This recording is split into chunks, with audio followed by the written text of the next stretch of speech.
defendable. And that was very important because of my belief and the belief of many other people that I have great respect for, that the world is going through I'll call it a meltdown.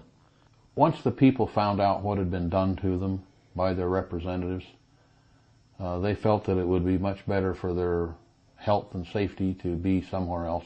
My understanding, it was the third ever closed session of Congress. We found that no matter where the politician was and what committee he was on, when top secret things were talked about, they wanted to close the session early so they could get out and put their tips out to the news. So we don't have any confidentiality in that, so it leaked out, I'm sure.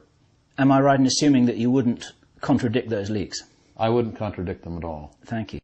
This is Bill Ryan and Kerry Cassidy from Project Camelot, and this is Monday, June the 29th. And this is a Project Camelot interview with a difference, because not only have I flown the best part of 8,000 miles, at least it feels like it, if it's not quite that many, from Europe to be here for the weekend, but we are also here with David Wilcock, who's also flown to Los Angeles here for the weekend to join us in a meeting that we had with Dr. Pete Peterson, who's a name that not many people will know, but maybe among the many extraordinary whistleblowers and contacts and researchers and scientists who we have had the great pleasure of talking to, maybe one of the most important.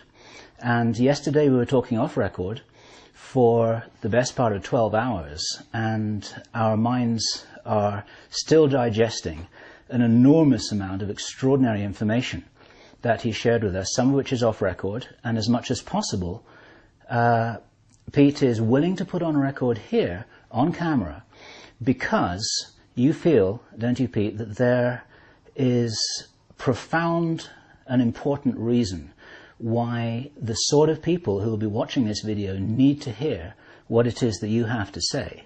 I want to salute you because you're a very brave man.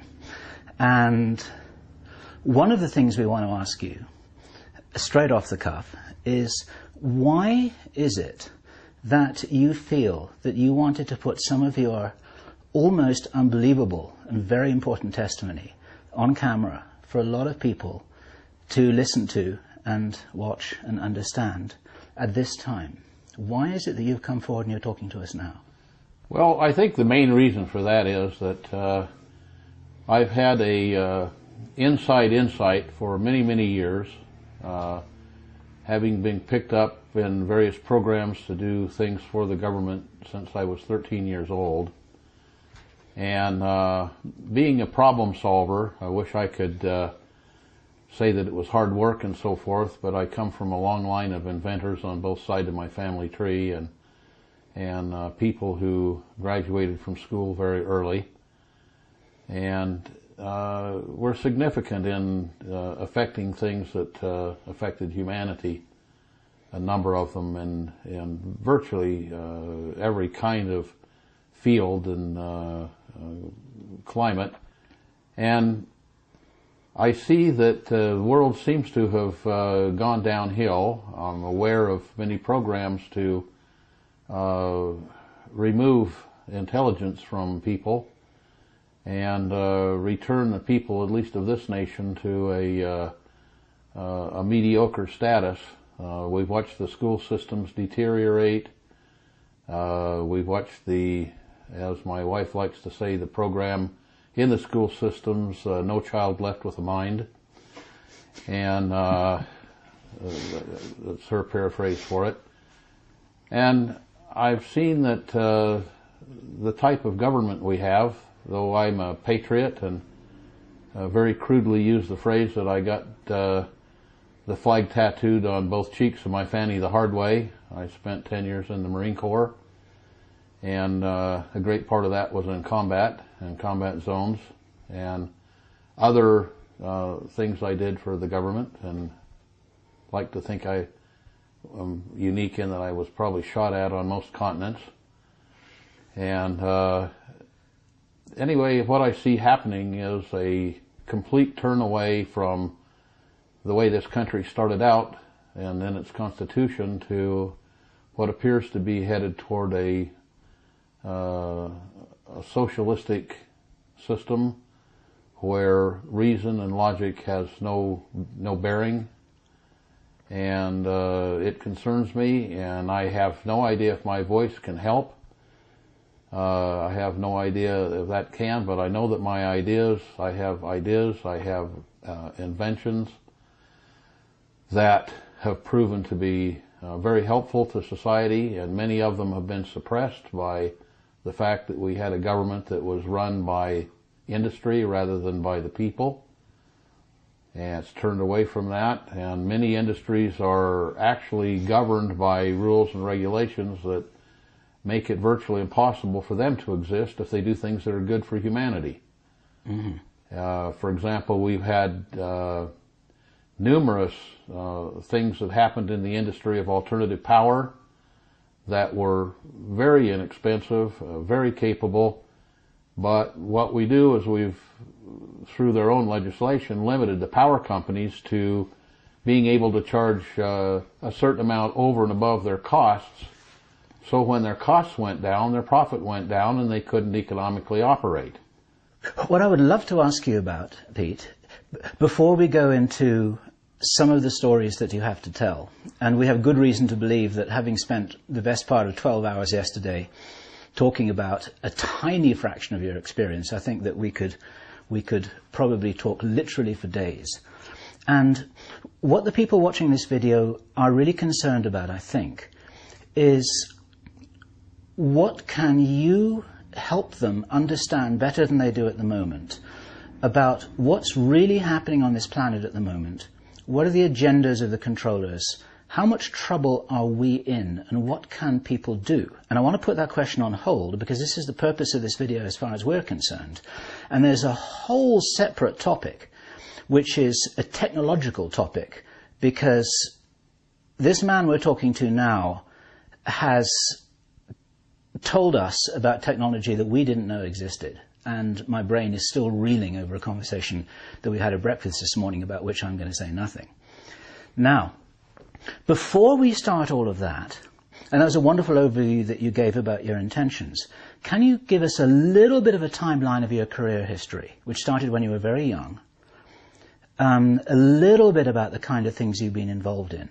We're not asking you to name names, but we just want to present you as somebody who people can get some kind of an idea of who this person is that we're talking to, whose name they haven't heard before. Well, I can do that. Very interesting thing we were talking about. I have no idea where these thoughts came to me, but I know that very early on in life, I was so different from the people around me that I thought that probably I fell from the sky in a titanium egg and landed in my grandfather's orchard, and my parents found me there. And I think you're probably right, actually, having talked to you for 2 days. And until I was about 22, I actually believed that. He is real. He's solid. He's real, huh? Then I quit believing that when I was in my mid-20s, and in my last few years, I'm nearly 70, and in my last few years I've started believing that again. Because I find that the people I'm stuck with here on this little spaceship Earth don't seem to have the same view. The same view of anything, and it may be that I'm just wacky, but my wackiness has made a lot of products and made a lot of sense to a number of people throughout my life. When, for some reason, probably genetics, because I have on both of my parent sides, I have long lines of geniuses that extend back in history.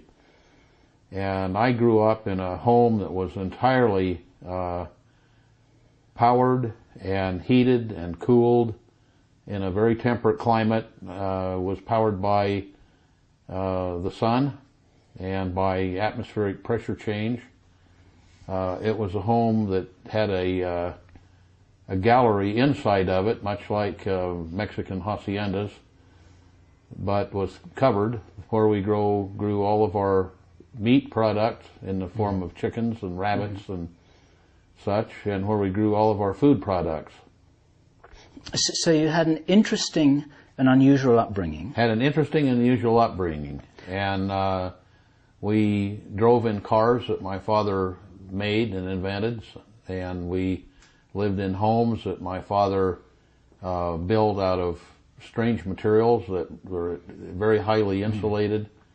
My dad was a pioneer in tilt-up concrete buildings and was an engineer for the military when in my youth through Second World War. And you were handpicked and chosen for a special program when you were as young as 13. Is this right? Yes, I distinguished myself at age 10 by building a number of rockets that held altitude records, world altitude records, and by inventing a material that's used even today to power solid fuel rockets.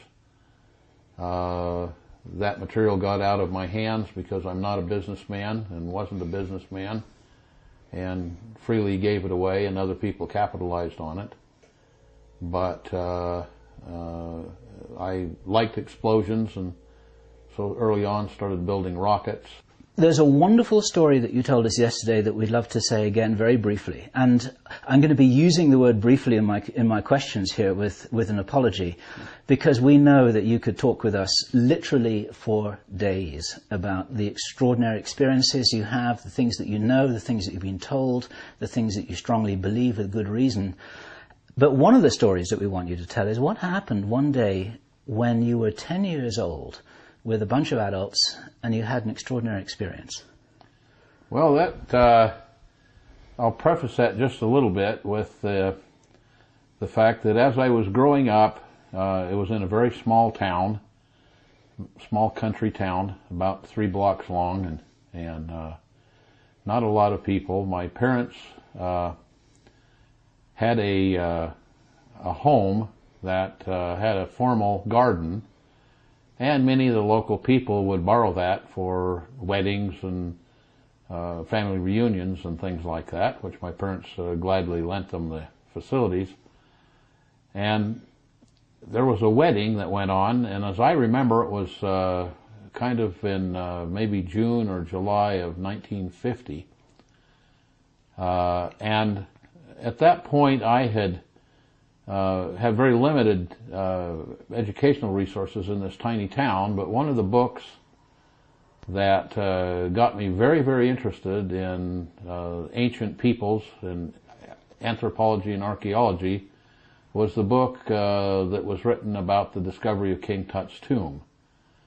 And about the time I finished that book, it got me very, very excited to learn about the Egyptians and learn about the technologies that they had and who they were and how they built the pyramids. A lecturer came to town, the man who wrote the book Kon-Tiki, Thor Heyerdahl, and then that got me excited, so I decided I wanted to be an anthropologist, archaeologist, and was dead set on it and reading everything I could get through the state library system on that subject. And along came this wedding, and just about as the preacher was to say the words of destruction to the bride and groom, someone pointed up the sky and said, "What's that?" And everyone turned around. There were about 130 people there, and everyone turned around and looked, and for the next 2 hours, everyone at the wedding watched a series and groups of what I can only call flying saucers, flying through the air, some as close as maybe 100 feet and some as far away as maybe 20 miles, put on a spectacular show, and everyone there saw it, as did many people in the surrounding community. Were they all the same? No, there were very different ones. Some were the shape of a pencil and seemed to have windows along the periphery. Some were round like a ball. Some were saucer-shaped with a bubble or a dome on top. Some saucer-shaped with 2 or 3 bubbles on the bottom. If you go back and look through the various flying saucer sightings that we've heard about over the years, there was probably one or two of everything we've ever heard about. And these things would dash away, clear out of sight, and come back. They would run away from the people at the wedding party directly, so you were looking just at one spot. And the significance of this is that at this point you made a major life change, right? At this point I made a major life change. I decided I was much less interested in King Tut than I was in having my own flying saucer. Right. And so immediately started studying science. And so I've studied science ever since, and much of it toward the end of building my own flying saucer. And over the years I came to the conclusion that it was, to build a flying saucer, you really needed to know first how to build what I call a Doctor Who phone booth. And for those who don't know, Doctor Who is a British science fiction spoof that runs on many stations in America about 1 a.m.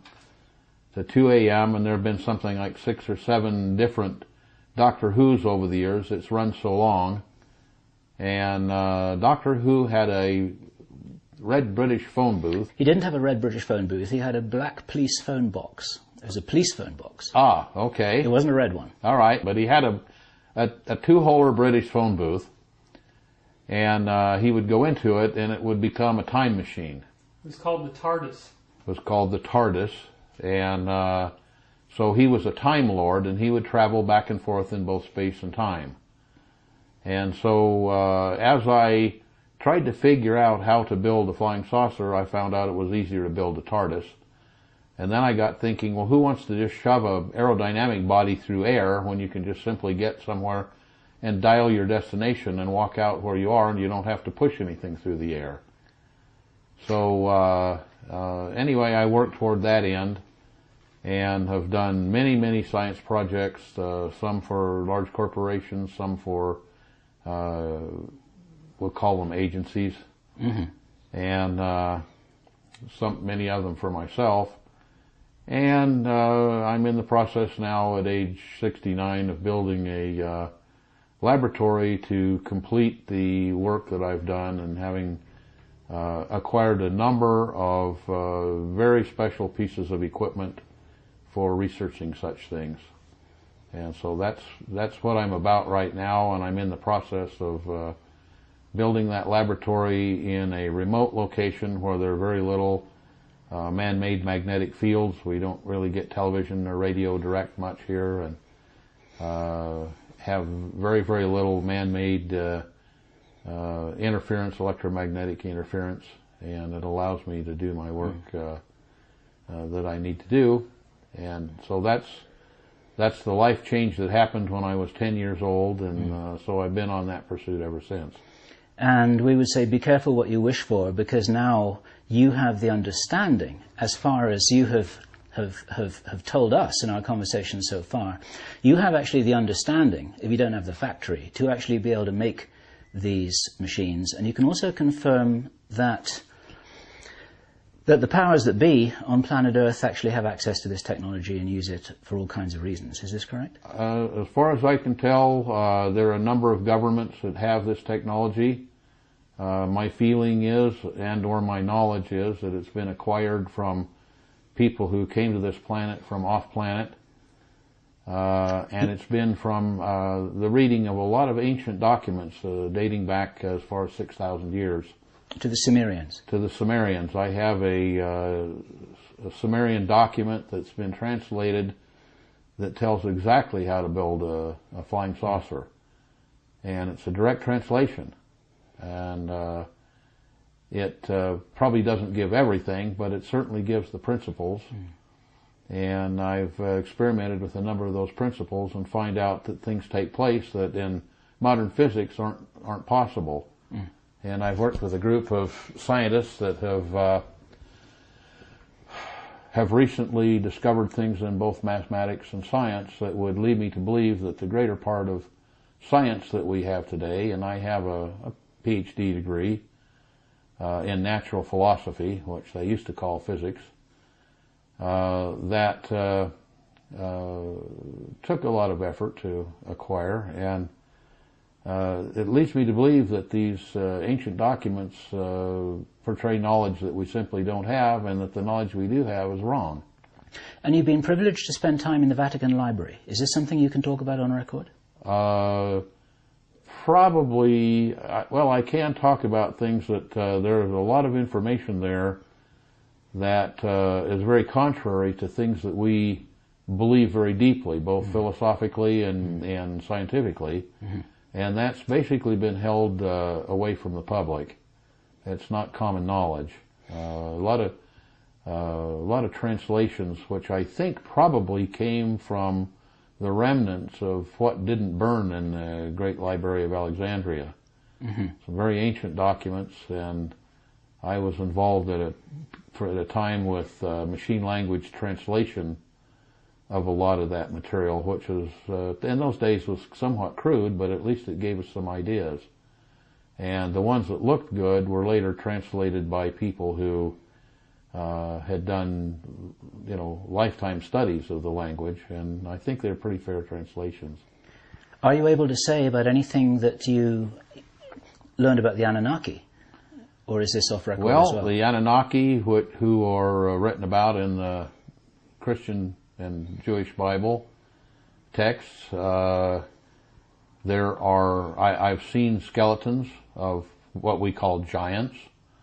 There have been recent giants. There are, people that would travel around with traveling circuses and so forth that were very, very large through genetic problems that they had, genetic errors, and all of them had joint problems. They had organ problems. They died young. The bodies couldn't support the weight, things like that. But some of the skeletons don't show those anomalies that one would see, and they're very well formed. They're very much like our skeletons in many respects, and they were written about in the Bible, and they were written about in other ancient texts. So one has to believe. I know that there were numerous suggestions that DNA tests be run on them once we got DNA testing pretty well down.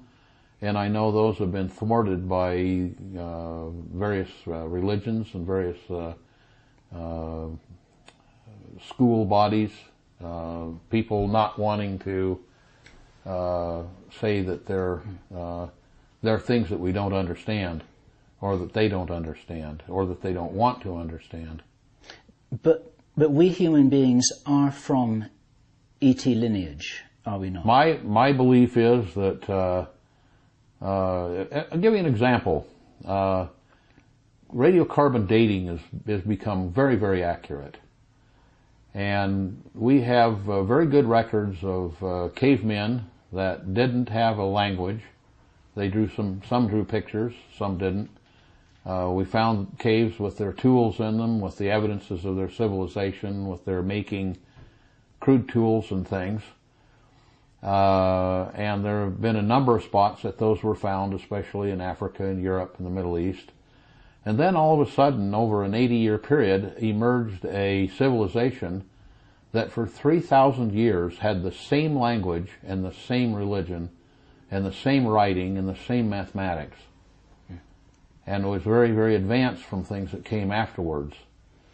And, in modern history, since, let's say 300 BC, we haven't had any civilization that didn't change the language to where you couldn't read it in the 300-year period. Yeah. Now, many of the viewers of this video will be aware of the influence on ancient Sumeria, where this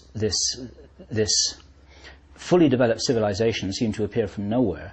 I was just asking whether you can confirm in any way what a lot of people suspect, which is that we actually have been created or engineered by ETs who knew what they were doing and who wanted to create us for special purposes. Well, I don't have absolute proof of that. That's one reason I'm building the laboratory here.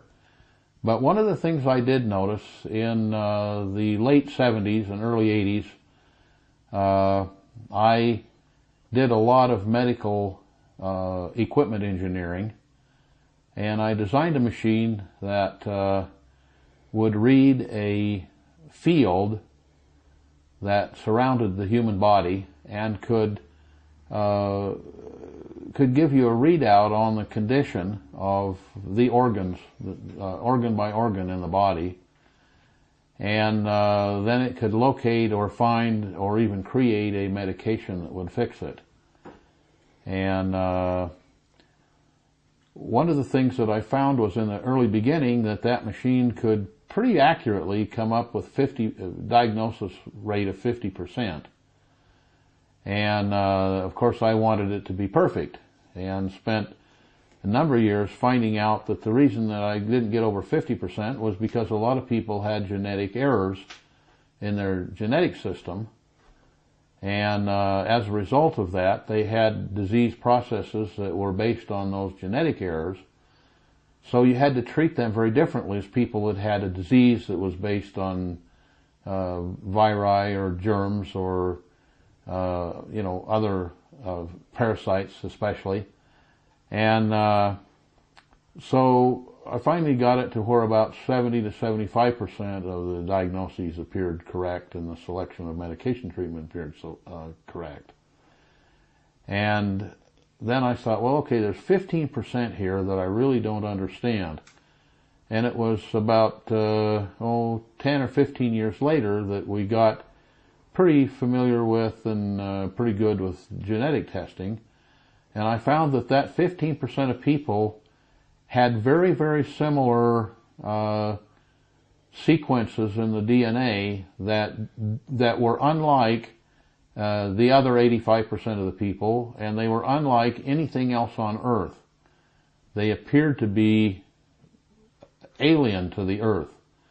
And so I thought, that could be through exposure to some form of solar radiation or some type of ionizing radiation.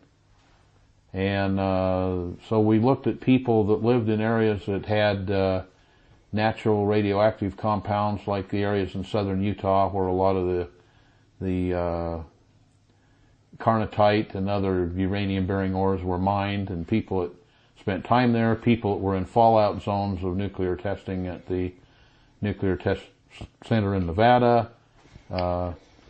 We sent the Gemini capsule up, and it went up, and the first capsule that went up, and so we're all sitting in mission control and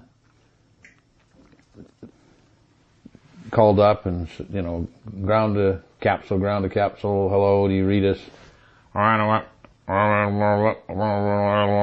Comes back, and there was dead silence, and then everybody laughed because we had the thing, the last guy that went to work had to be the guy that ran for lunch, and right down the street from JPL, right above the Rose Bowl, was like one of the first Jack-in-the-Boxes. And you'd drive in and you'd order, and then they'd repeat the order back, and it'd come back, and you couldn't hear a word. And so everybody realized that these astronauts had taken their turn going and getting lunch, and et cetera, and everybody laughed and thought they were simulating the Jack-in-the-Box effect. It turns out that that's the best communication we had. And so immediately Chris Kraft turns to me and says, Peterson, solve this problem. So I made a thing that we eventually called the lecture laundry, and it was a device that found out why such things took place, and they still take place. We still go to drive-ins and you can't understand a darn thing. But I built some no-noise microphones, but also had a device that removed all of that problem, and we found out there are 3 narrow passbands where all the information of speech is recorded. 2 of them record the information. 1 of them gives you the identification of the speaker. But that one passband that gives you the speaker identification has to have a variable frequency start up and drop off. And so you have a little knob on it. So you turn it on in a lecture, and you turn this knob until you can hear the speaker very, very clearly, and you can hear him perfectly. And you don't hear the airplanes go over, the police cars go by, people shuffling their papers, the noise from the cooling fan, the noise from the rear projection fan, et cetera, et cetera, et cetera. So anyway, one of the little things out of my life. But I used to build those, and when I moved to build my new laboratory 9 years ago, I quit building those. So that's one of the products I intend to put back in production. I checked to see why I couldn't get the final 15% of the diagnostic readings correct, and finally came to the conclusion that it was because these people had DNA that was had come from off planet, and that led me to think, well, if that's the case, there must be some kind of historical record. And when I went back and looked at the historical record, I found out that there are numerous records and numerous archaeological evidence that we were visited by people from off planet. And very probably, in my opinion, not only off planet, but extraterrestrial or extra solar system type of visitors. And you know, there's so many different people that claim having seen such things, that they existed, seen such peoples. There are several broad categories of such aliens. A small percentage of those could be attributed to anything from paranoia to just tall tales or whatever. But when you have as many as there are, all the way down through all of recorded history, leads one to believe that it probably was very, very true that such things existed. And as an example, anyone who wants to find something from the past, read Ezekiel in the Bible. Yeah. In the course of your work, have you encountered any documentation about the existence of our relationship with creatures like this? I have. Most of them I can't talk about. Sure. But yes, I've seen things written by scientists that I have very high respect for. Some were teachers of mine. Some were people that I worked with scientifically in other fields. And there were casual conversations about such things. And that's why I have the beliefs that I have, that we have extraterrestrial DNA in our bodies. And some of us do. It's rather interesting to note that there's been a lot of supposition about various programs to reprogram people's minds, to throw their thinking off, to cause them to believe things that aren't necessarily true, but politically would be a very good thing for those in politics and in government and in religion. And it's interesting to note that mind control techniques work on 85% of the people. And the 15% that they don't work well on are people that have that particular DNA string. Okay. So another, just another verification that those people are very different from the average person. Pete, I'm sure we're going to have tons of people wanting to know, of this 15% DNA category, is it all one type of person, like one race, or are they distributed throughout the population? And if you can't tell us, you can't tell us. No, they obviously run in family trees, along family tree lines or family lines, but they're pretty well distributed throughout all different cultures and races. Thank you. I thought that was the case. And which again would be to me a confirmation that they probably did happen, because why would someone come and select just one race or one family line? So this is black and white and right. red and Amerindian red and yellow and and green and blue and whatever. Yep. How about your DNA? Are you one of those? Far as I know, I am.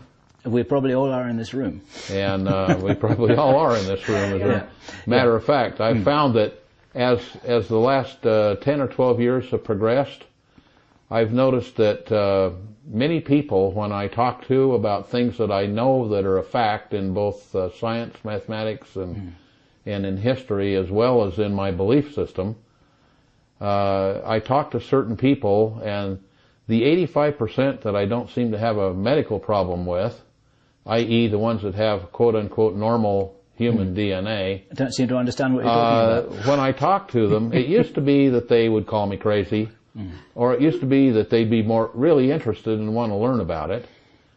But nowadays, when you talk to those people, when you're done talking, they don't say, "That's crazy, you're crazy, I don't believe it." They come back into consciousness and start talking like you'd never said a word. Yeah, interesting. And so the people watching this video are probably among the 15%. They're self-selective in many areas. Well, from what you've told me about the people that you deal with, I would believe that. They're probably in that 15%. Okay. Now, there's so many places we can go from this conversation, but there's something important which I want to grab here and now, and that is, you made an allusion a few minutes ago to when you moved here 9 years ago to be in a very quiet, secluded place with your laboratory which you're building to do your work. And what can you say about why you are here and why people who are elsewhere might one day wish that they were also here? Well, that's something that in our talks of the last day or so we haven't really gotten into. But I'm in an area that had two requirements for me and for some of the people who I do various things for that are not to be named. But one of them is this area is very secluded from man-made electromagnetic radiation. It's a deep valley with high mountains surrounding it in 360 degrees. The entrance to it is through a very narrow, long, winding canyon. So we don't really get radio here or television directly, and the power that comes in here does have interference on it as well as it has information on it. But it's very, very secluded informationally, and then the place that I chose here is kind of back in a little notch in the mountains, and so it's even more secluded. So that was one reason. The other reason is it's an area that's very highly defendable. And that was very important because of my belief and the belief of many other people that I have great respect for, that the world is going through I'll call it a meltdown. We're going through a change.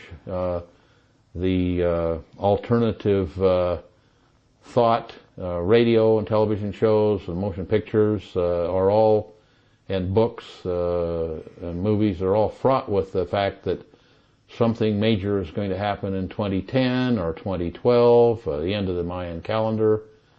Earth changes, a number of things. The Yellowstone caldera is very, very active. There are areas up there where the ground has risen. My understanding is it's risen about 4 feet.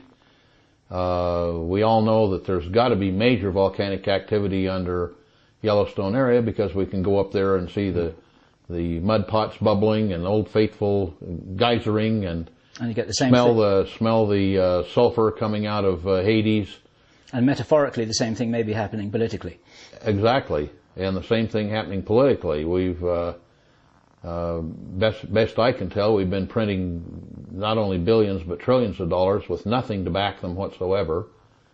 And right now, I have very dear friends in China that are offering me mature T-bills and mature U.S. bonds that they can't seem to get cashed, and that they're offering for 10 cents on the dollar.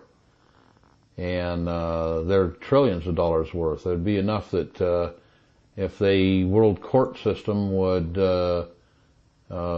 enforce their eventual payment, every man, woman, and child in the United States would have to work for 4 or 5 generations to pay them off. And what's the connection between that and your being here? Well, that my being here is I'm in an area that, because of its geographical location, has 4 seasons, but it has a good growing season. The area where I am exports both agricultural and meat product in far greater amounts than the people here would consume. 1 pry bar or 1 stick of dynamite would shut access and not egress particularly, but it certainly would shut access off, so that if there were indeed a failure of the currency and the ensuing political and certainly geopolitical meltdown, this area would be very protected from large groups of people with no money and therefore no food and no energy and whatever. People come looking for food would probably come to an area like this. Is there anything you can say about your belief of the likelihood of these events transpiring? I've been led to believe in numerous briefings, and people that I know in fields that very definitely would know and so forth, they've all warned me that I should be at a place like this, and many people, even those from Europe and other places that had very heavy financial connections and major cities around the world, have closed those offices down, and a great number of them have expressed a desire to move here if they haven't already moved here. When you mean here to this particular area? Here to this particular area. Uh-huh.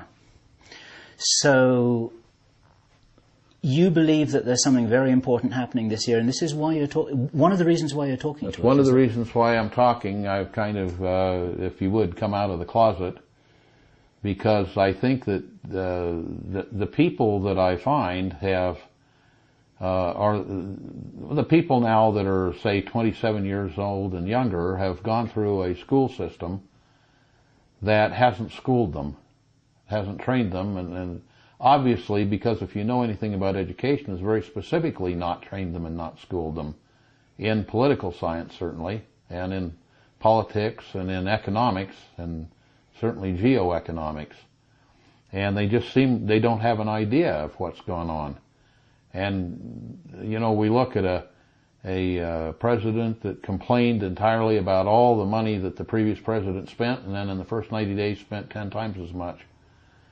And now it was turned over to the Fed to spend it, and the Fed in congressional testimony on television said, we don't have any idea where that money went. We have no idea. We can tell you where $2 billion of it went, but we certainly can't tell you where $7 trillion of it went or $6 trillion of it went. We don't have any idea.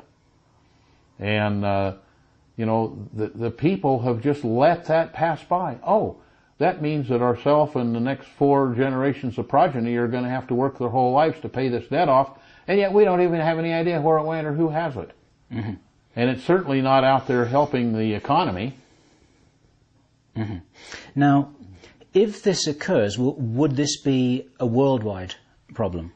Well, it is a worldwide problem. Okay. I mean, like the collapse of the look back at James Burke's programs on connections. And the thing of it is this is my opinion, but the unions had to do something to get the union members to pay their dues, and the only thing they really could do was increase their salaries, so the unions have increased their salaries to a point where the work has had to move offshore, because we don't have people that are willing to work and be blue-collar workers anymore. They want to work and get white-collar wages. The white-collar people want to get white-collar wages rather than wages that were consistent with their production. So, in essence, they've stolen from the blue-collar workers and stolen from the rest of the world by loaning them money and then taking all their natural resources at very low rates. So this has happened all over the world. It hasn't just happened here. Mm-hmm. And so we're seeing economies beginning to fail everywhere. Mm-hmm. And we've been dealing with a system now for 70 years or better of fiat money that's backed with nothing. Mm-hmm. And it's like was said about the Irish when they moved into New York and into Boston. Everybody made money by taking in the neighbor's wash. Mm-hmm. Sure. In your personal opinion, and if you can qualify that personal opinion, it would be useful, what do you think may happen if there's some tipping point of social instability or financial instability that occurs before the end of this year? Well, what can people expect? Let's take a look at the the Depression of in the late 20s. People had ethics. They had morality. Ethics and morality were removed from the school systems 25 years ago, and for specific reasons. It had nothing to do with reasons of ethics or morality. It had to do with political reasons. So they were taken from the school systems. So in the 20s, when we had a depression, people would go out to farmland and knock on the farmer's door and say, "Ma'am, I got 3 little kids that need to eat, and I'll shovel manure, I'll dig potatoes, I'll hoe the weeds out of the garden, I'll do whatever I need to do to get something to feed my kids." Now what people have been taught is that they're owed a living, they're owed to live like television says that people should live, and they don't have an ethic, they don't have a morality.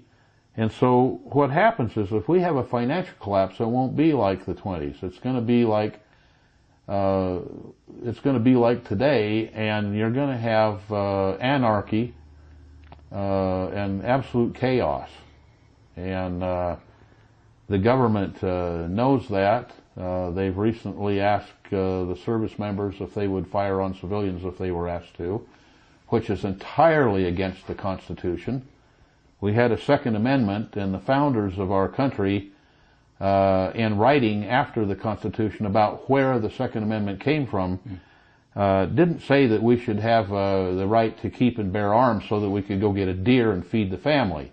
They specifically stated we had the right to keep and bear arms so that if the government, with its military, got out of hand and tried to suppress the Constitution of the civilians, they could take control back, because the government was supposed to lie in the hands of the people. Mm-hmm.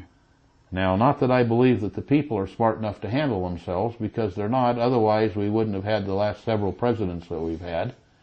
We'd have actually had senators and congressmen thrown out because they wouldn't do for us what was necessary. Mm-hmm. And the senators and congressmen had no option, because we had so many splinter groups that they had to keep satisfied that they couldn't do what was necessary for the people as they were charged to do. Is there anything you can say on record about a recent congressional session that you attended? Yes. Probably better not said. Okay.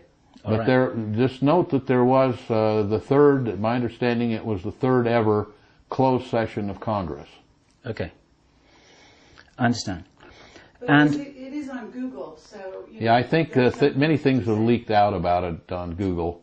Mm-hmm. We found that no matter where the politician was and what committee he was on, when top secret things were talked about, they wanted to close the session early so they could get out and put their tips out to the news. So we don't have any confidentiality in that, so it leaked out, I'm sure.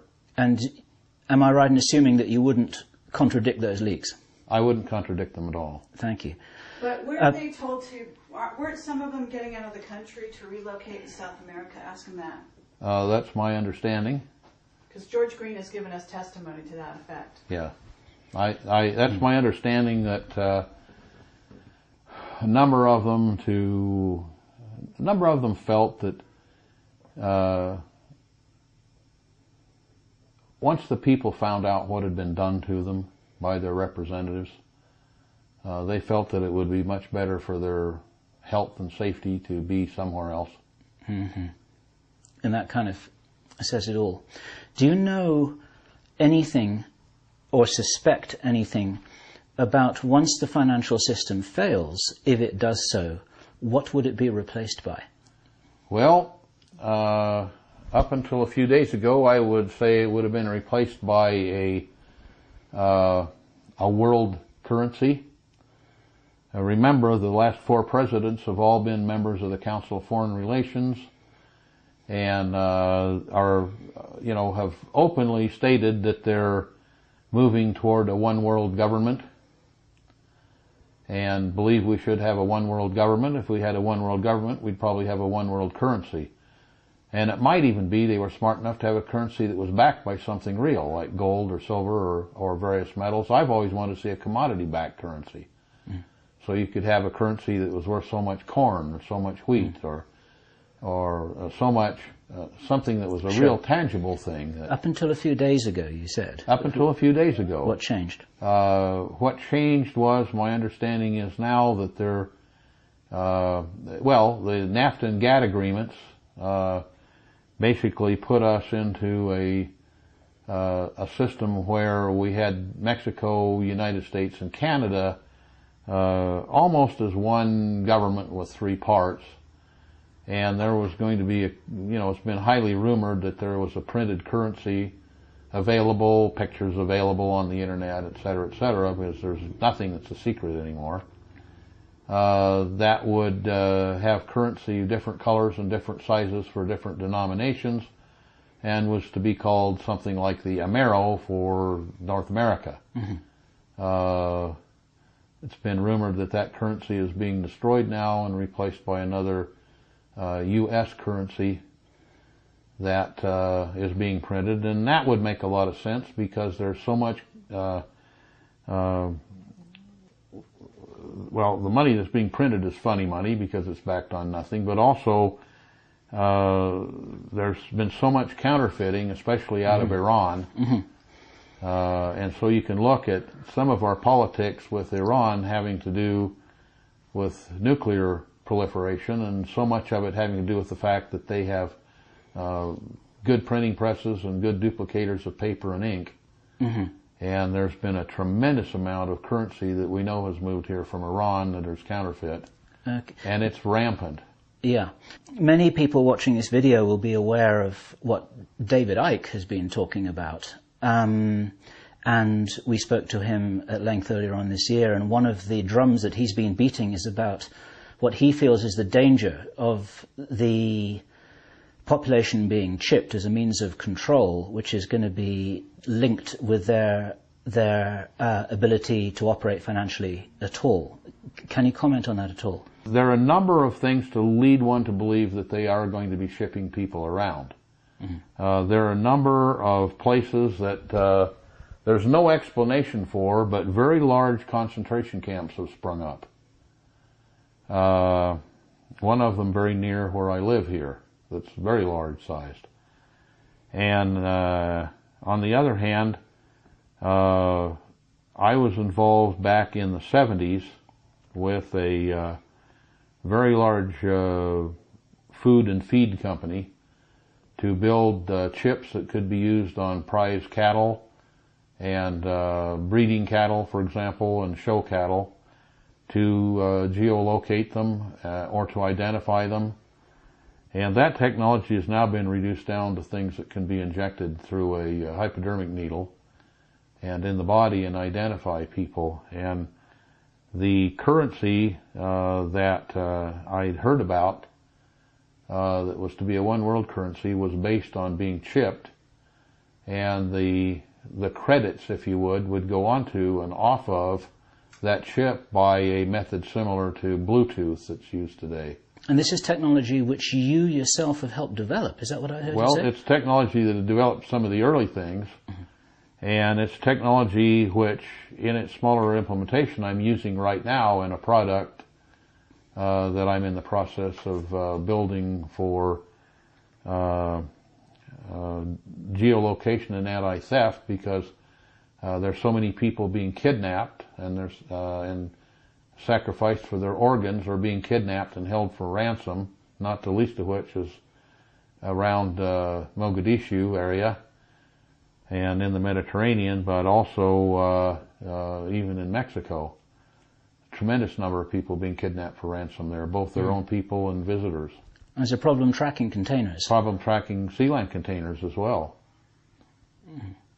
Why is it important to track these containers? Well, there are around 10,000 containers a day coming into the country that are never physically inspected. And we know that weapons of mass destruction, though this is not totally announced, but we know weapons of mass destruction are coming in those containers. We know terrorists are coming in those containers because we see the evidence of it afterward. And thank God the government has picked up a lot of these things later. But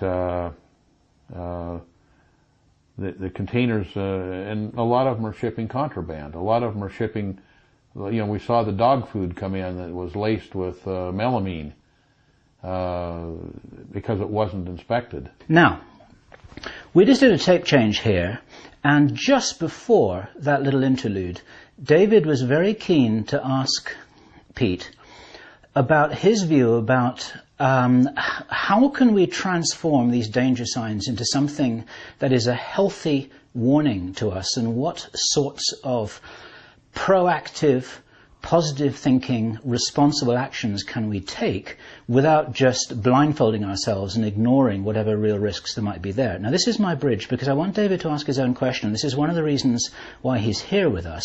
We have a huge respect for David, his intellect, his perspective, his experience. And David, this is all yours. You want to talk to Pete about this very important thing here. Sure. What I wanted to say was just that I have a perspective which includes documenting my dreams every day for the last 17 years, following their guidance, getting accurate information from that guidance. Yesterday morning, while we were talking about all these things, I had a dream in which there was a volcanic eruption. It looked terrifying. There were rocks flying into the air, and everybody around me thought we were all going to die. We ran under these trees. The rocks fell all around us, but we were all fine. Nobody was actually hurt by it. Obviously, it was a disaster. Obviously, it caused property damage, but the people were okay. And that's one of many different varieties of data that I've gotten to suggest that even though things look like they could be really austere and apocalyptic, that humanity will persevere through this, and that we will be able to have a positive outcome on our own future, and that this is not a situation that's completely outside of our ability to manage. Well, David, you had a question that you asked me just before the break, and I think we're going to agree, but okay. Go ahead and ask that question again, or make that statement again. It was a very good question. It was about prior warnings not having come to pass, and okay, therefore yeah. Why should we be concerned? Yeah, let me give you some prelude to that. I spoke with another witness who was involved in various compartmentalized projects, one in particular, which was at the Montauk base. And he had extensive contact with people on the inside. And one of the things that he said was that the superdomes that were built in all the major cities were intended to be large holding containers for people to be herded in. And he said that there was a plan that the Rodney King riots would foment enough social upheaval that they would be able to actually round up black people who were rioting in the cities and put them inside these domes and basically keep them in there until they passed away. And that was a plan that was made, and it obviously did not happen. And so we've heard from many Project Camelot witnesses similar plans, timelines in which the powers that be, whoever they are, say apocalyptic things are going to happen. The dates come, strange things happen, yes, but it doesn't lead to an apocalypse scenario. So in private conversation with us, you had mentioned that there were other dates that came and went where they had said something like this might happen. They told you, some friends of yours inside told you something like that, and then it didn't actually turn into a social breakdown. Yes. Okay. I did say that, and so the question is? Well, the question is, in terms of, you had mentioned before that people have a conditioning to not think, and a conditioning of mind control. And you said that there is a degradation in the moral fabric of our society.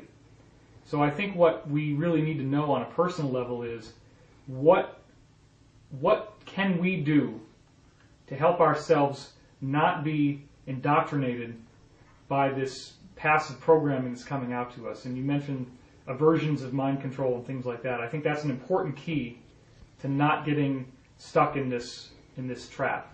I moved here because I was told by various people that I should geolocate and be in an area that would be safe when we eventually got a financial and therefore political collapse. And so there are certain things that I've done to make sure that myself and my family and my friends are safe from that.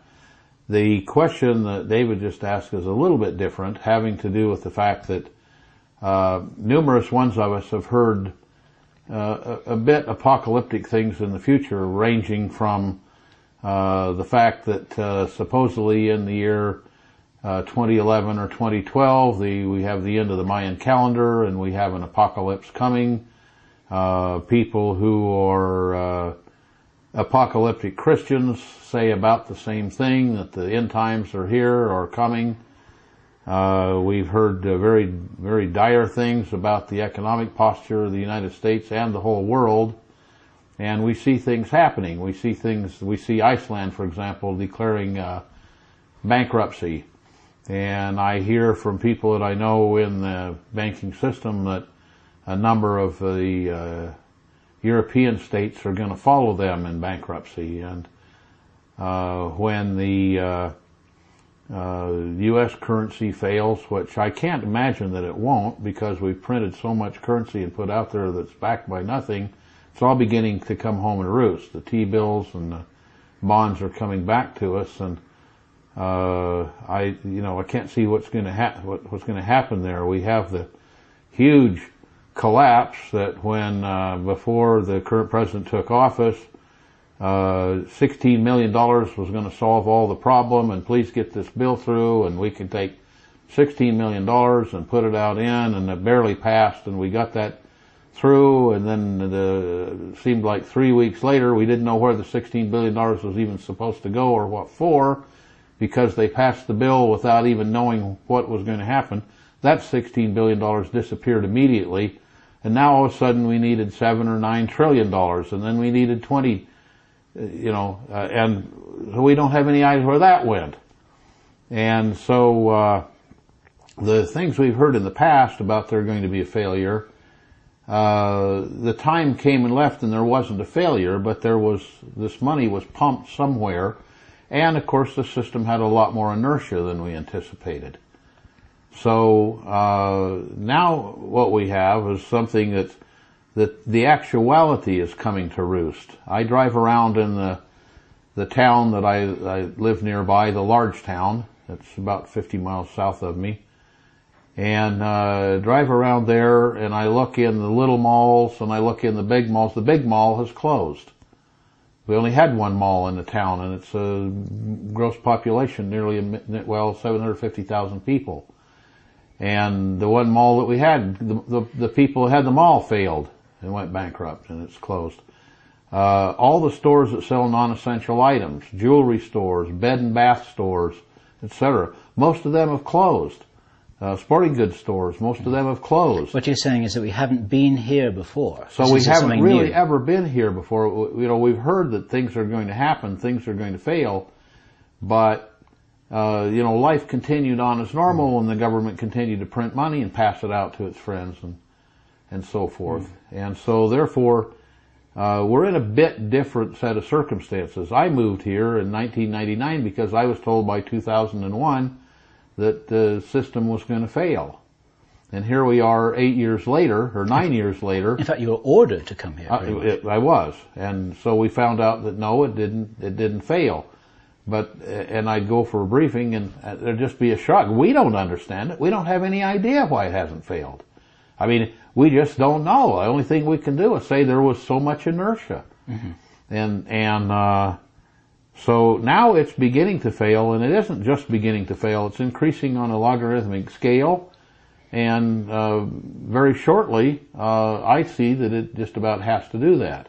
Which then brings us back to the first question that David asked just before the break was what do I see that we could offer the listeners out there, something that they might do? And I can say, well, in my personal opinion, and what I've done, I put my money and my talent, my skills, and my abilities where my mouth is.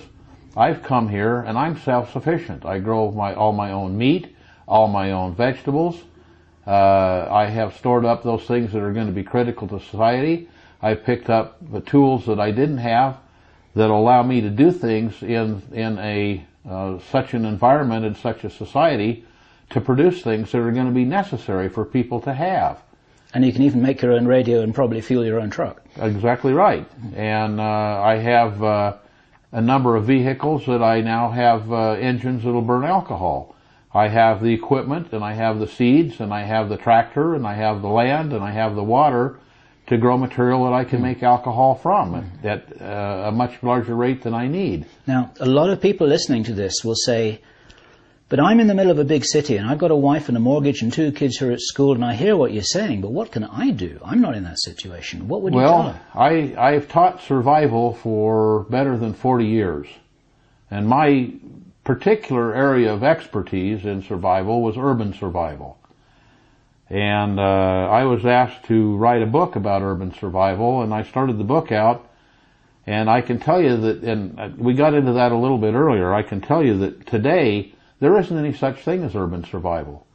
Who knows their neighbors?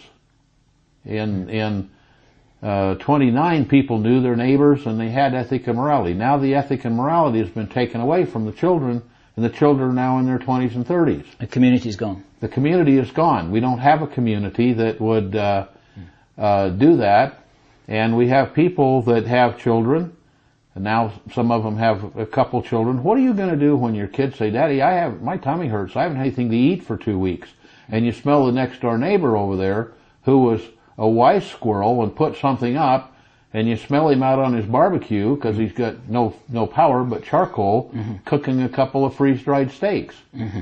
And you have to ask yourself, what would that person do? Okay. But there are a lot of psychological operations that have been put in place in preparation for all of this. And there's mental self-defense, or mental preparation, emotional preparation, spiritual preparation. Is there something that you can speak to about that, whatever people's circumstances are? I will do that, but first I want to suggest that take a look at the things that have happened. Forget the political economic situation. Let's take a look at things that have happened in this country over the last, say, 4 or 5 years. You've got the debacle that occurred in New Orleans, and then you've got the next debacle that occurred in Texas and Mississippi. And you got to see that, no, all those people couldn't leave town because they got out on the freeway, and the freeway was jammed, and everybody got stopped, and they ran out of gas, and there wasn't any gas. The people that owned the service stations left to get out of town also, so there wasn't anything for the service stations. You look at New Orleans, it was, I knew people that were getting water to New Orleans that had been ordered a year. It was a year until it got delivered. There were people who got thousands and thousands of trailer houses that were stuck in the Midwest and never got shipped down there. Nobody got to use them. But by the time they got where they could have put them down there, the things had already decayed, and they found out they were made with the wrong materials, and they were outgassing toxic things. Yep. That was how well the government was prepared for that, and they saw it coming and saw it coming and saw it coming. Nothing happened. Then you look at the people that live along the Mississippi River and its feeding tributaries, and they've had floods virtually every year, and every year they have floods, and they go back and rebuild their houses with lots of insurance money, and then they have floods the next year. We have, the weather is changing, and I think it's changing to the colder rather than the warmer, but anyway, the weather is changing very definitely. It's changing right here where I live, tremendously so. And the last couple winters, we've had 2 to 3 times the snow that we had the previous 10 years.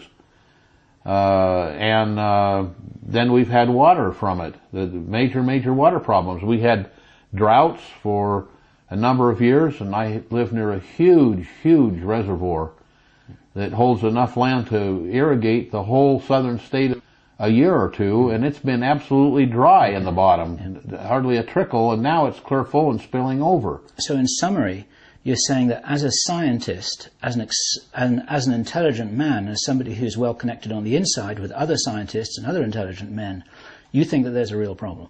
I think that there's a major real problem, and I think that people who don't see that and don't realize that simply have put blinders on.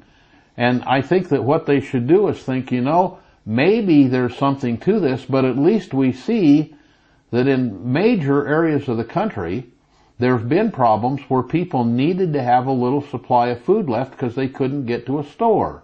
They need to have things that if they have to leave their home, like in the area that I'm in, and in California especially, and in other states especially.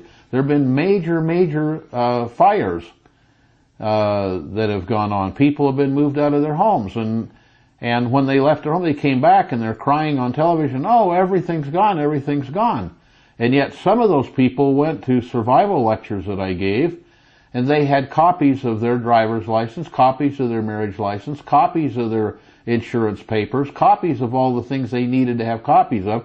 They had extras of all the children's pictures and extras of the journals and so forth put away in another location. And these are things that people can do to assure continuity even though there may be something come. California, we hear predictions about earthquakes all the time, and we see earthquakes all the time. And some are small and some are larger, but we hear the people that actually are predicting those things predicting very large earthquakes. They don't know it's going to be next year or the year after, but they know it's going to come. They know it's going to be large. They know people are going to lose things. Why don't these people have what's called a bug-out bag in their car where they can take off and leave the area? The government says, oh, you only need to have 3 days storage. But we look at where the government's come in time after time after time over the last 4 or 5 years and found out the government didn't have anything for them. Mm-hmm. They had to fend for themselves. And it was months sometimes before they had effort come in. It's very interesting to understand. When I teach a survival class, one of the things I do is right at the beginning of the class I put a velvet bag over people's head. And then I tell them I'm going to place a $10 gold piece somewhere in the room and have you all look for it. And whoever finds it gets to keep it. And so I do that, and then I say, okay, go look for it, and immediately someone says, oh, here it is, I have it, I found it. And everybody takes their bag and says, well, that's no fair, he didn't have a hood on. And I say, okay, so let's say that there's a big earthquake or a big emergency. And if you don't have a way of communicating, because the cell phones are going to be down, the radio stations are going to be down, if you don't have a way of communicating outside of those, it's like having a bag over your head. You're not going to know what roads are blocked. You're not going to know what roads have police that are not allowing people to go through. You're not going to have gasoline in your car. If you had a shortwave radio or an amateur radio, which are very inexpensive, you could listen to the radio amateurs who are going to be immediately there because that's what they're set up for, that's what they're trained to do.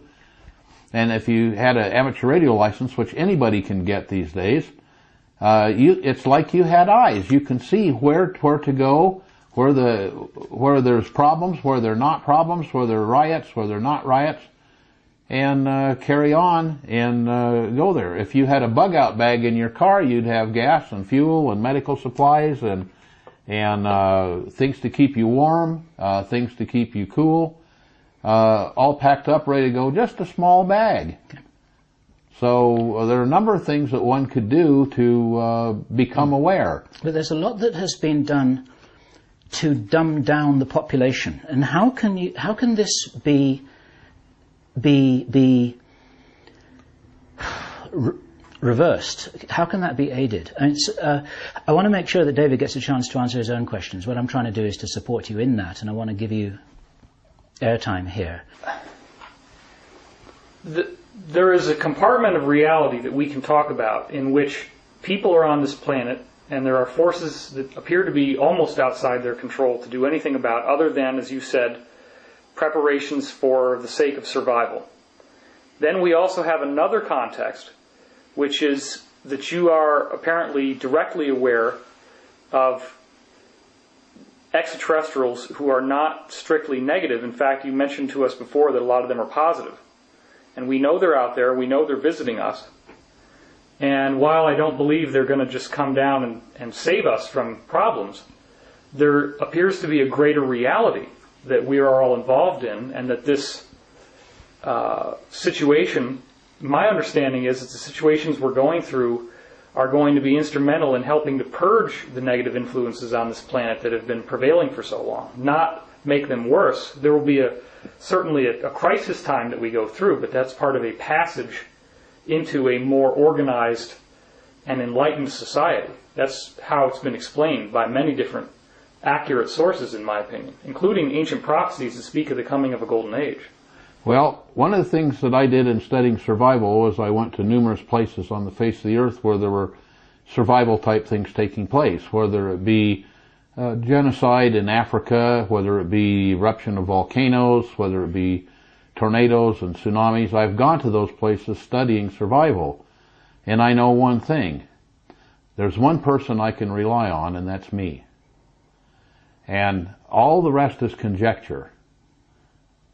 I found out that the people that survived were the people that were prepared, and some were prepared mentally, and that's the major preparation that you could do. But I know that when you believe in other people, that may or may not happen, but if you believe in yourself and follow up, it does happen. And you don't have any worry. And I found out that a few days or a few hours or even a few minutes can be the difference between life and death. And so I would just as soon spend a little time and a little effort and a little money and be able to take care of myself and my people. And if other things happen, so much the better. I have things I can share with others. Yeah, I don't dispute that at all. In fact, I am very well prepared for eventualities in myself. We also at Project Camelot have interviewed enough different witnesses that we are trying to look at the big picture perspective, and I do believe that we have an intelligently guided planet. I do believe that the things that happen on the planet are not random, and I do believe that society itself is going through an evolutionary process. And a lot of the things that you shared with us already off the record reveal that there are potentials of the human being much greater than what we currently understand. You've also suggested that there are efforts to suppress our natural ability that have been put in place. And I think that while absolutely preparing is important, I think anything you can tell us about how people can strengthen their intuitive faculty so that they have an ability to get in touch with that part of themselves that does have the knowledge. You've mentioned remote viewing before, too. If they have some way, something you can share with us, a way in which people can greater empower themselves to the greater awareness that they actually possess, and how that could help them through these transitional times. I think that would be important to hear. Well, actually, strangely enough, we really agree. And I think we're both saying that one should do both, because then you don't have to rely on anything. You don't have to rely on somebody else. And that's the problem. What's been taken out of people over the last 20 years is responsibility. People have to take responsibility. And if you look at over the millennia, the people that we've considered major prophets, such as the prophets of Mohammedanism, prophets of Christianity, prophets of records such as Nostradamus, and so forth. Every one of those and all the religions have said, take responsibility and prepare yourself. And it's the things that David's talking about to prepare are exactly correct. People should have those skills. They should go out and practice those. And I know that your group has been superb in providing evidence and providing a website that's a fantastic website where they can go and look and find out people that are talking about such things, people that are saying such things. I'm basically a warrior because that's kind of my path. And I've noticed that there isn't anybody out there in this world that's taking care of me except me. Mm-hmm. And that's not necessarily true because the knowledge, the intellect, the experience, the vast experience that I have has been handed to me on a silver platter. It's like I stuck my hand in the air to volunteer and got a hiccup in my rotator cuff, and my hand just stayed up, and I ended up volunteering for everything. And Everybody thought I was volunteering, and so I got stuck into a number of different things, but none of it, as I look back on it, was by accident.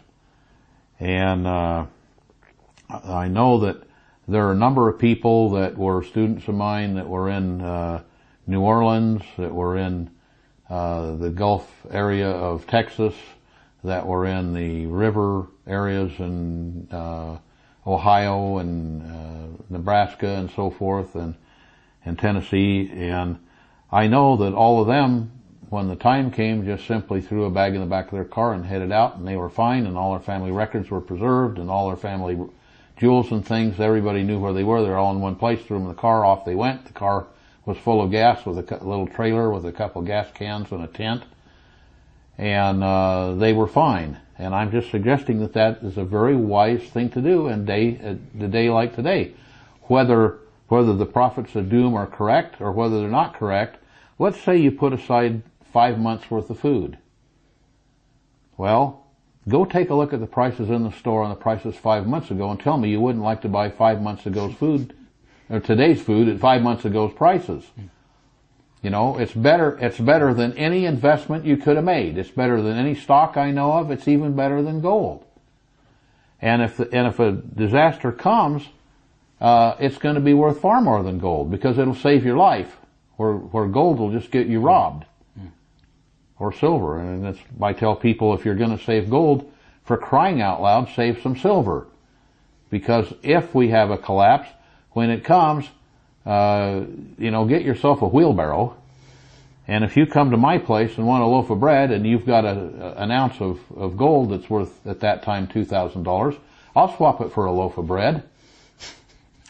And if you got a quarter that by that time is worth $3, a non-numismatic silver quarter, I'll swap it for a loaf of bread. Take your pick. Right. So there are things that people can do to do that, and there are things that they can do. There are a number of remote viewing courses, and many of them are very good. I'd suggest you do remote viewing. But I said, besides remote viewing, I know one thing that's certain. I can take my little ham radio, and I can pick it up, and I can call on the ham radio repeater, and I say, what's the traffic like on Route 17 going out through Palmdale? And somebody's going to say, oh, all the cars are stopped and they're not letting people through. Or they're going to say, oh, the traffic's flowing just fine, and I know that's the direction to get out of town. Sure. A lot of people would want us to ask this question. It's almost a matter of duty, and that is, how much does Obama know about all of this, in your opinion? That's a strange question. I can't imagine anyone accepting the job of president with the current situation. I can't imagine that. So, in that respect, I have to say he can't be very intelligent. On the other hand, he's an intelligent man. He certainly is an intelligent speaker. And of course, he was a debate king, if you would. And I know that when he got his first briefing, because I had friends that were present, said that he was so shocked that he had to sit down when he found out what really was happening. This was before he took the office. Now I think that he's found himself in a river that's flooded and headed south, and he's got a little boat with no oars. And very steep canyon walls. And steep canyon walls, and he's just paddling with his hands as fast as he can paddle, and trying to do the very best job that he can. He's has a few really good people around him, and I don't think that I really don't believe he has a hint how to stop what's happening. I don't think he has a hint how to stop the flood, because it's behind him, and it's coming on, and he's being driven by it, and there's not much he can do. Now, speaking about having good people with him, just using that turn of phrase, would you confirm that there are good people who we have euphemistically called the white hats in the government and the intelligence and in the military, who themselves are patriots as you are, and are trying to do their best from the inside to avert these things? Absolutely. There are many people that left the military. Most of the good people left during Clinton and Bush because they couldn't pledge allegiance to the president because of the things that were being done. So many people left. On the other hand, there were many people that stayed behind because they knew they were going to be needed, and they sacrificed not principle, but they had a higher knowledge and stayed behind so that they could apply the knowledge that they had when the time came. That's where they thought they would be most valuable. That's where they thought they would be most valuable, and they were the true patriots because they did what was best for the people rather than what was best for themselves. And these are the people who are keeping you informed sometimes, is that Some right? of those people are the people who are keeping me informed. I understand. I mean, it's more that they're keeping me informed because they call me for ideas, and I'm kind of an idea man, and they call me and ask me what might we do here and what might we do there. Because you're above all a problem solver and a technological... I'm basically a problem solver. Do you think there's ever going to be a disclosure that any of this stuff about UFOs or other races not born on Earth would ever get out to the public? Well, I think it's interesting. I've been told that a number of the apocalypse films that have come out recently and a number of the science fiction things that have come out recently as movies have been partially funded by the government. Mm-hmm. Wanting to get familiar in our minds the idea there might be people that could come and help us. There might be some kind of divine providence that would help as well. And I've heard kind of through the grapevine that I know that Reagan was asked to disclose such things, the truth about flying saucers and alien people. I know that JFK was asked those things and said he would do something, and I know there was pressure put to bear on both of them to say nothing. I know that the current president, I don't know this, I have heard that the current president was planning to make such announcements later in the year or late in the year. Mm-hmm. And whether... Are you willing to say the date when you and that information that you no, I know a date I was told, and I can tell you the same people that told me that date told me that the U.S. currency would fail in 2001 when they ordered me to move here. Okay. So who knows what's going to happen, but I've heard that that his desire, and I may be wrong, I don't know. I've heard it through the grapevine. A man hasn't told me himself. Mm-hmm.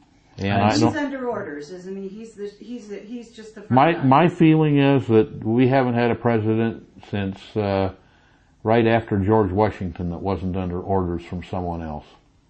Mm-hmm. And if you go back and take a look at it, it's pretty obvious. And then if the guy doesn't obey those orders, then he may find himself in trouble. May find himself in trouble. Uh-huh. And you want to talk about who's behind him at all? I really don't. Okay. Well, about the announcement, though, you were working up to an announcement. You were saying that he may announce something at the end of the year. What would that be?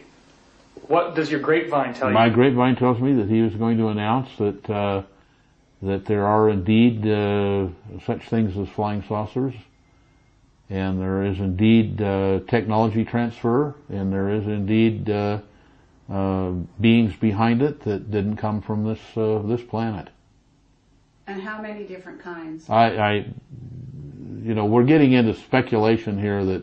Understand. Whether the person that told me would know, I have no idea. Whether the president would know, I have no idea. Whether we even know, I have no idea. Sure. But a number of them, more than say 3 or 4. Good. And then if you go, if you go back and look at the number of people who seem to have seen such people, you get kind of there's a reptilian type, and there's a long face type, and a round face type, and a tall type, and a short type, but it isn't just like one person said this and one person says that. It's 50 people in the U.S. and 20 people in Germany and 300 people in Brazil and 80 people in Africa say this. Yeah. And then for the next bunch, there's maybe 40 or 50 in Russia and 25 or 30 in Germany. And, you can't discount all of those things when from totally disparate regions that have no real communication and people have no real communication with each other, you hear people doing exact descriptions and large amounts of exact descriptions. And tens of thousands, if not hundreds of thousands, reporting contact with the little guys with the almond-shaped eyes and the big heads, right? Who many people say are responsible for abductions. Do you know anything about that at all? All I know is that I've talked to a number of those people, and many of them seem to me to be very credible. Mm-hmm. Many of them seem to me to have read somebody else's report, and then they wanted to be in the thing and made it up. Okay. Are any of these abductions military operations? I wouldn't have any idea. You don't know? Okay. Look, I can't see why the dollar didn't crash in 2001. Absolutely couldn't see why it didn't crash. Because it was backed with nothing. And it was inertia, in my opinion, it was inertia only that carried it on. And sure, there were a lot of people behind the scenes manipulating various things. You saw how they manipulated billions and billions of dollars that didn't even, not only were bogus dollars, i.e. dollars that were printed with nothing behind them, dollars that didn't even exist. Okay. I mean, people fail to look at this fact. If let's say, and we'll use just round figures, let's say that there's $1,000 issued. Okay, who issues the dollars? The Fed issues the dollars, totally outside of the Constitution as far as I'm concerned. The Fed issues $1,000. Let's say they then rent those dollars to the bank. What does the bank do? The bank rents those dollars out to people so they can buy a car, a home, whatever. And they say, we'll rent this out to you and it'll be at 5% interest. Now what that means is they've taken $1,000 and they can, if they have $1,000, the banks are allowed to loan out $17,000. So you have, let's say you have 10% interest on $17,000. So now that's $10,000 plus another $7,000. Where does the $7,000 come from to pay it back? It wasn't ever issued. It didn't ever exist. Yeah. How can they pay back more than there ever was? And people don't understand the concept of, fiat money. Yeah, right. It will be. There are many videos on Google that people can watch on this very subject and get educated. Yeah, absolutely. And the problem is that people have been taught if you just stick your head in the sand and don't look, it isn't going to bite you. And keep on watching American Idol and you'll be all right. And keep on watching American Idol and keep on going to the movies and keep on, whatever. I'd like to say one thing. There is footage that you can see of an announcement that Rumsfeld made on September 10th, 2001, about money that was lost in the military budget to the tune of $2.3 trillion the day before September 11th. So is that in any way related to what you're talking about with the year 2001? Probably is, and there are a number of other things. Let's look what happened on September 11th. A building that wasn't even involved crashed to the ground, and in the basement of it was stored a massive amount of gold. It was never found. Okay, never found. And why would that building fall down? Not even ashes fell on it. It was out of the wind pattern. Right. Where did that money go, and why did that building fall down? Well, do you know the answer? I think I know the answer, but I don't know that I'm convenient with giving that answer because, I don't want to prompt somebody to go look for it because I know what I feel they'd find. I think what they'd probably find is an early grave. By now, people watching this video will understand why we were so keen to introduce Pete to this audience, and will understand what we were saying when we referred to 12 hours of off-record conversation yesterday that we haven't even begun to bottom out even so. And what we're able to provide here is only a very short summary of some of the things which Pete knows. And so, with apologies, we're going to move on, because we've only got a certain amount of time and a certain amount of tape, to other areas, because there's an extraordinary amount of experience and information which you may want to share. And let me first of all ask you, if you're willing to share any of your experience about working with Russian scientists and in what capacity you did that? Yes, I'd be more than happy to do that. Some of it at least. After the fall of the wall, I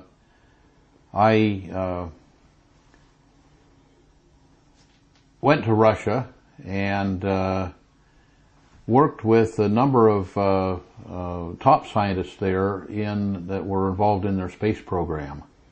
And you went to Russia, let me say euphemistically, in a professional capacity? Yeah, in a professional capacity. And I came by invitation and went there. One of the things we did was we took, and I'm going to use Russia in general terms, meaning the old Soviet Union. I went to the USSR. Various countries that were at one time part of the USSR. And I was there, for example, when Ukraine declared their independence. Mm-hmm. And I knew the man who was the first president there. And so we took out of the USSR a lot of technology that had been pent up and brought back and donated it to the government here. And I got to see brilliant technology that some we knew about, some we had, and some we didn't have. Specifically in material science, and in things that could be used to generate alternative energy, new ways of building motors, new types of materials for building motors and spacecraft, new ways of storing electricity in capacitors, which would be very handy in making electric automobiles, meaning that you could take all the energy that normally is sent to the air as heat in braking and put that energy into a capacitor device, which would then bleed off into a battery and recharge the battery of the car to a certain extent. Did the technology behind the Aurora come from the Russians? No. That technology was invented specifically right here in the United States by a scientist that in my memory, worked for General Dynamics for a period of time, and probably worked for Rocketdyne or General Atomic for a period of time. Remember, General Atomic was highly disturbed when Lyndon Johnson refused to give them any more government contracts unless they'd move from San Diego to Texas. But the Aurora's been mothballed anyway, because that's old technology anyhow. I would assume that. Okay. But it was a technology where you spray gas out through a surface and then explode the gas, mix it with oxygen, and explode it, and it's like push shooting a pumpkin seed. The pressure external would push against it and push it forward at very high rates of speed. Okay. And very efficient. Okay.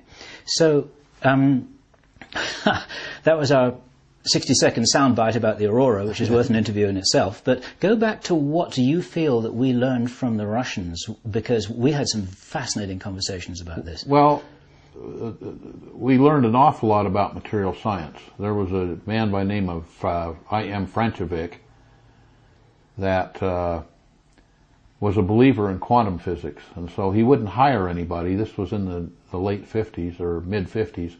He wouldn't hire anybody for his institute that didn't absolutely believe in quantum physics. So a lot of the work they did was based on quantum physics, and we hadn't quite decided whether that was real or not. And whether it was real or not, they came up with a lot of things that were very interesting. Additionally, they were doing a lot of research work in such areas as remote viewing and telekinesis and such things, and we learned a lot. We brought a number of people out from there that taught us things, and this was a very interesting thing that happened in the Soviet Union. If you look at their government, it's kind of a three-branch party system that you have the people from industry, the people from government, and the people from the political pedagogy that so that the vote, to get the full vote, you had to have someone vote that it wasn't in violation of Stalinist-Leninist political dogma. And a lot of science was definitely outside of Stalinist-Leninist political dogma. And therefore the scientists were very frustrated, and so there was a lot of information they were willing to give out because their government had told them it was baloney anyway, so why not give it away? They wanted to see their ideas and thoughts utilized.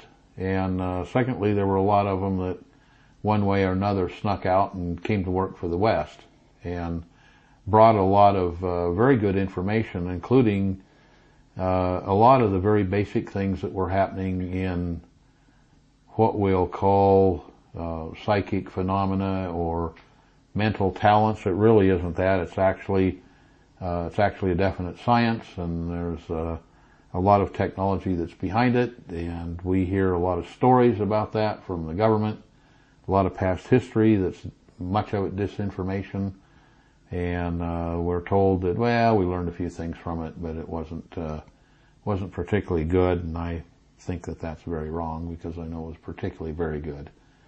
And I can't imagine that they're not using that kind of technology. Additionally, we learned a tremendous amount of things about outer space technology.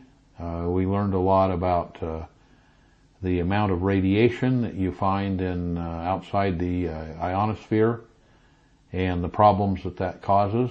We had some problems with our early astronauts because we didn't know what was there.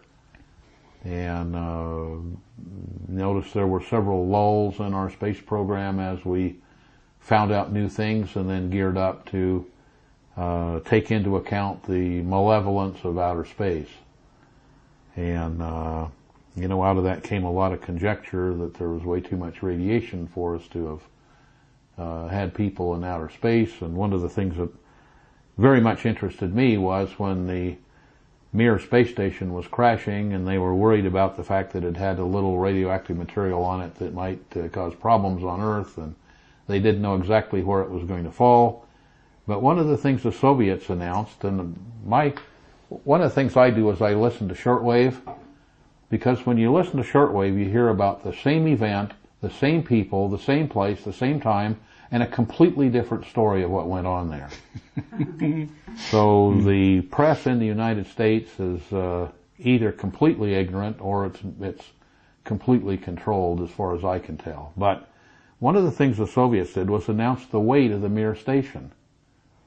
And when you look at that weight, you find out it was about 5,600 shuttle loads of material. And they didn't launch that much. We didn't launch that much. And so why would the Mir weigh as much as it did? And the explanation is, which you can find out for yourself if you merely take a sensitive Geiger counter on a plane flight, is how much radiation is up there just at 30,000 feet. And you're allowed one or two chest x-rays a year. You get a chest x-ray every 2 or 3 minutes. And out there, that was a problem. If you look at some of the symptoms of problems some of the early astronauts had, you'd realize that it probably was radiation poisoning. How did the mass that constituted all that extra shielding in my feeling that the extra mass that was there on that station was shielding. How did it get up there? That's an interesting question. I didn't see us launch anything that could have taken it there. Did the Russians launch it there? Not that I know of. Mm-hmm. I mean, you've seen... Okay.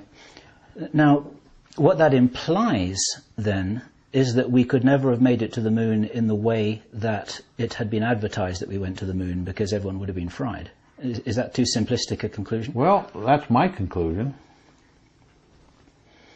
I mean, I know one thing. You can go to look at the moon diorama at Jet Propulsion Laboratory, and you can ask the question, was the lander pressurized with oxygen? They said no, we didn't have a place for it. They had to wear their spacesuits. And here's the astronaut standing there with his spacesuit on, and here's the door to the lander open, and you can see that spacesuit wouldn't fit through that door without the astronaut in it. yeah, right. But so now, I did have a bit, there's a bit of speculation there. What we've been told by our witness Henry Deacon is that some of the Apollo missions did actually go to the moon, but not without help from our friends, as it were. Can you make any comment on that, or is this Well, it's my feeling as a scientist that if we went to the moon, we had to have help from friends. Okay. And all 4 old friends you're talking about. I'm talking about We're talking about friends in high places. friends in high places, Okay. from high places. Yeah. But we do have friends in high places, do we? As far as I know. Do we have any enemies? As far as I know, we do. And is there have been malevolent things happen all over the world that, you can't deny cattle mutilation. Mm-hmm. And you can't deny some personal or human mutilation. Right. Or certainly biomedical manipulation. Mm-hmm. I mean, it's happened. Somebody did it, and it could have been done from here. Mm-hmm. But when you examine that, Linda Moulton Howe has written extensively and spoken extensively on these things and examined them extensively. I grew up with her in the same school system in the same town, and know that she was exceedingly bright and got brighter and brighter as time went by. And I don't doubt that a lot of her conclusions are correct conclusions. She's someone that I would absolutely trust in that. Mm-hmm. And it appears to me, I say if something happens in one spot, you don't know. But when something happens time after time, year after year, in all different kinds of locations where people don't know each other and don't communicate with each other and don't read each other's newspapers and it doesn't make the press, it seems highly likely that those things happened. I understand. Now, among many other things, you are, let me use the word, an electronics genius, if I may. And are you in possession of any information about the constitution of implants that have been recovered from abductees? Well, I've talked to people who have removed what they felt were implants. Mm-hmm. I deal almost daily with nanoelectronics and microelectronics, and the descriptions and pictures I've seen have nothing to do with any nano and microelectronics that we have in this, from anyone that I know of here on this planet. Mm-hmm. Many of them or most of them are biological in nature. I know that one doctor who's removed a number of what they felt were implants, the implant acted like it was alive and moved through the body away from the surgeon trying to remove it. I knew that some of them, when they were taken out, were minutely dissected, and I've seen the pictures of that. And they're devices that signals could be obtained from that were obviously intelligent signals. They were not random things. They were not biological things. And yet it was biological material that had obviously been engineered for a specific purpose. That's really and valuable. I've never seen anything in writing that would lead me to believe that we had that kind of technology on this planet. Mm-hmm. And when we're talking about friends or enemies in high places, you'd feel that wasn't a particularly friendly thing to do. I have no idea. It could well have been. Mm-hmm. And I wouldn't doubt but what we've had that from both sides. Friends mm-hmm. and enemies. Okay. I think there are people here, there are people that I felt had crucial knowledge to the perpetration of the planet the way we'd like it to be. And I've seen them saved from disease miraculously, mm-hmm. But they had some incident that they seemed to have a memory of that we would call maybe an abduction or maybe a kidnapping and manipulation. So they're being helped and supported. They're being helped and supported, it appears, from somewhere. Yep. Our experience would support that, all the testimony we received from a lot of people. It's just interesting to hear your view. This is something we didn't even talk about yesterday. Well, I try to look at everything from a scientific viewpoint, from a really unbiased observational point of view. And being as I got involved in quantum physics early, which is something that deals a lot with probability, I try to figure the probabilities of things, make observations and feel the probability. Well, what would this mean?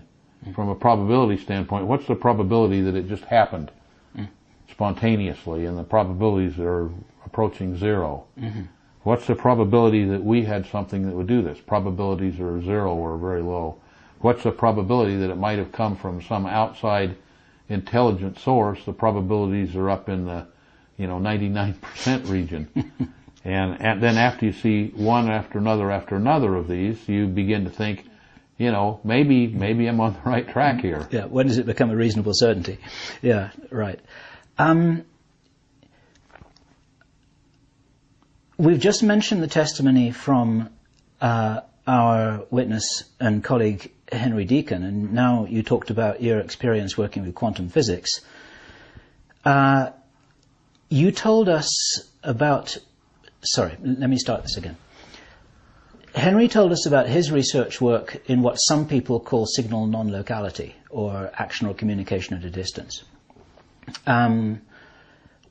One of the holy grails of physics is to build a working device such that there can be instantaneous communication that can traverse light years in no time. Is this something which you're able to talk about at all? Do you have any opinions, experience? Well, I've done a number of experiments, and I definitely have opinions, and I can say that Maxwell was right. One of the things I found out was... This is James Clerk Maxwell, who wrote the first exposition of electromagnetic theory, and from a little bit of his work, the way I like to describe his work, it's like you took a white sheet of paper and he took the end of a paintbrush and dipped it in paint and made splotches all over this white sheet of paper. He said, here's something I saw, here's something I believe, here's something I've experimented on, and so forth. So now you have a white sheet of paper with a lot of splotches, which I liken to a window that you could peek through just a few holes in the window, and each time you peek through you see something different. There's a lot of the area that was still white that he hadn't done any experiment in, but there were a lot of various areas where he actually did something and had experiments that were repeatable and were eventually describable, if not explainable. So then he took one large bunch of these and he wrote electromagnetic theory around that. And so now that electromagnetic theory allowed us to build motors and generators, electric motors, electric generators, radio transmitters, television transmitters, radio and television receivers, computers, the internet, etc., over a period of time. And so that was passed on down through a line of scientists, engineers, physicists, and so forth, and became those motors and television and so forth. But what happened to all the other splotches? Many of them were never continued. The knowledge was never continued. It was never written about, etc., etc. So early on, I went and replicated most of the papers, most of the notebooks, most of the letters that went back and forth, and I started looking at some of these other things. One of the things that got out that people did look at was a thing called action at a distance, which meant that something happened in point A, and at point B, which could be clear across the universe, information could be sent from point A to point B faster than the speed of light, and it didn't travel, it literally went through some sub-universe or parallel universe from A to B instantaneously and with no energy required. Just now, in Canada and in Belgium and in France and in some areas in the United States, there's a tremendous amount of research being done in that. And so it's something it's been known at MIT, for example, for many years. But MIT knows if they talk about it, they got to back up and say all the physics we're teaching isn't exactly correct. So that really hasn't happened, but they want to know that if Harvard says something, that they can say we've known about it for years. And there was a gentleman that I had met several occasions that ran kind of an anomalous research institute that found that these things that kind of violated the pet laws of physics, they continued to take a look at them, but they knew that if that actually worked and was something that could be repeated, that they better revise their thinking. And for one reason or another, mostly ego, political, or economic, a lot of that stuff wasn't brought out. What can you say about whether there were any practically functioning devices built that were able to utilize this theoretical principle of communication or action at a distance? Probably nothing. Okay. I remember that Henry Deacon said that he had actually worked on these devices. He said that the work had been done at Livermore prior to Alan Aspect's experiments in Paris in the 80s. Yeah, the problem is when you said practical. Okay. Now here's a problem. If you have something that works that doesn't use electromagnetic radiation, you have to develop a whole entirely new technology. Like, how do you tune it? You know, when you tune a radio, what you're doing is altering the problems with practical. We may have a practical technology or not. I know that once I get my lab built, we're going to have a practical technology because I have a lot of work that I've done and ideas that I've done, and I now need to build a prototype. And it's how to tune something that doesn't have a time function. And so how can you transmit more than one signal at a time? And then I don't necessarily want to expose that information because not that it's going to be a $1 billion product, which it would be. I mean, imagine a cell phone that'll work anywhere in the universe with no energy, or such little energy that it's inconsequential. And so, or internet that works that way. As Hal Puthoff once said to me, somebody who I believe you once know, he said to me, as the dog said, so many trees and so little time. Exactly right, exactly right. So at this point, I'm going to thank you very much for the conversations we've had both yesterday and today. We're still on tape. We've got some time left here today. I'm going to hand over to Kerry with the microphone and the camera. David also wants to ask you some questions about his particular interests, and we want to make sure that we can capture all of this as we possibly can do. So with huge reluctance, I'm going to get out from behind this camera because I'd love to talk to you for hours more. I hope we're going to get this opportunity later. Thank you very much for your interest. Been involved with trying to build flying saucers. You usually found flying saucers, if you look at most of the movies, there's always seems to be a robot involved with it.